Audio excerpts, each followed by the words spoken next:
It's described as one of the worst prisons in the world, and for the last 10 months, a Canadian man has been jailed there by Egyptian officials. Yasser Al-Baz's family hasn't seen him for more than 1 year now and are questioning whether everything is being done to bring him back home to Oakville. Every single morning, we're going to wake up and we're going to fight for my father's freedom. Weddings, birthdays, and anniversaries are just some of the milestones Yasser Al-Baz missed this year. The last time his family spoke to him was in February, when the 51-year-old was boarding a plane back to Canada from Egypt. He had left 2 months earlier for a business trip he had taken many times before. Only this time he didn't return, and no one knows why. The Canadians don't know anything, and it seems like the Egyptians don't know anything, because even our lawyers on the ground have no access to any information. My father is not in a trial.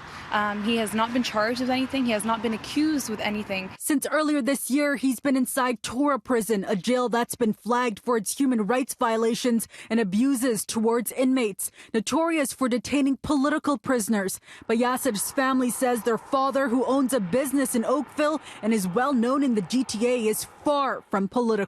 I know that my father's health is deteriorating.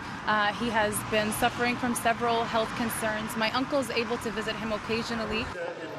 No one knows about the evils of Tora prison more than Tariq Lubani. The Canadian doctor and humanitarian was jailed in 2013. Like Yasser, he was arrested but never charged, spending 53 days there in some of the worst conditions ever. We were abused constantly. We were tortured. We were denied the ability to do simple things like go outside or get exercise or eat in a timely fashion. I mean, there's mold everywhere.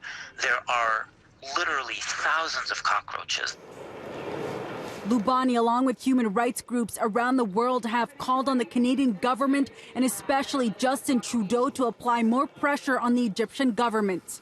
It is not reasonable to wait for Egyptian, in quotation marks, justice to take its course. There is no justice in Egypt today. It is a military dictatorship, and there is no democracy. There is no rule of law. What that does mean is that pressure from governments will make things move and will give his family justice. It's unclear what strides, if any, the Canadian government has made since Yasser was detained earlier this year.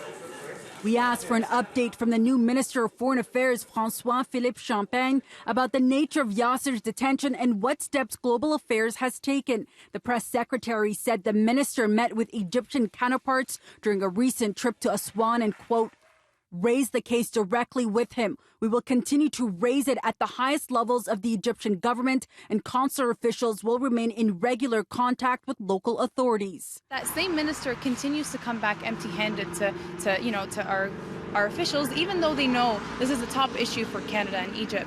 And to me, this is reflective more on Canada than Egypt and our government's ability to demand a commitment and to release my father.